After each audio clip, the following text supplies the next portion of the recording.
Okay, I'm going to do a golf learning video here today on the optimal driver sweet spot and why that's important to be hitting near that zone. We'll also go over what happens when you miss vertically on the face and how that affects the ball flight. Okay, you can see I've marked 10 different spots here from high to low and from hill to toe.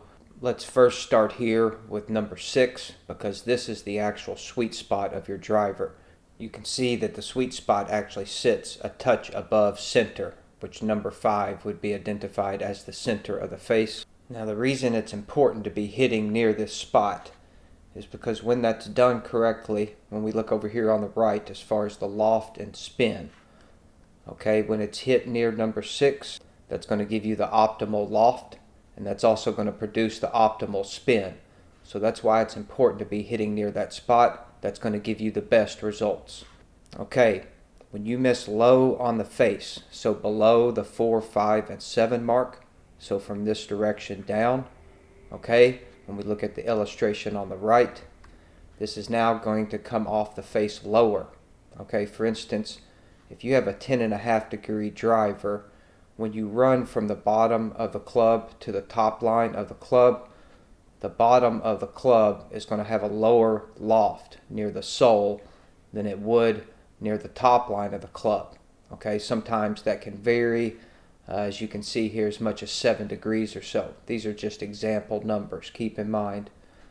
So when the ball is struck low, again, it's going to launch low, okay, because the loft of the driver is lower on the face, okay, and that's going to produce a high spin. So that's kind of the exact opposite of what we want. Okay, you can see if the ball is struck on the 4, 5, 7 horizon, okay, that's going to produce a loft true to its club, okay, and it's also going to produce a spin that's somewhat in the mid-range. All right, if the ball is struck above that, okay, more on the 1, 2, 3 line or high on the face, all right, at that moment, the loft of the club is going to be higher, so it's going to produce a higher launch, and the spin is going to become lower as it moves up the face. So as we see here, when the ball is struck near number 6, that's going to give us the best loft as far as our launch angle, and that's going to give us the best spin rate as far as the ball flattening out and be able to roll its maximum distance once it lands. So keep in mind that developing the skill or trait of hitting number 6 here consistently, that's developed over time with practice and purposeful practice. Okay, so one thing to take into consideration here is the tee height. You'll have to do some experimenting to find what works best for you to be able to discover that. Another tool that can be quite useful is face tape. So I've made an illustration here as far as this is just tape you would put on the face of your driver. And let's say that you hit 3 drives, what you're going to notice is a dimple pattern across the face. Okay, so one shot here is struck high on the toe. You can see another shot is struck near the center.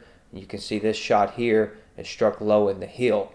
But what you're looking for is a pattern, and this will also give you feedback on your swings as far as where the ball is being hit. This can be very helpful if you're having a hard time understanding where the ball is being mishit on your face. Okay, hopefully that information was helpful for understanding where the sweet spot is on the driver and how it affects your ball flight if the ball is missed off the sweet spot.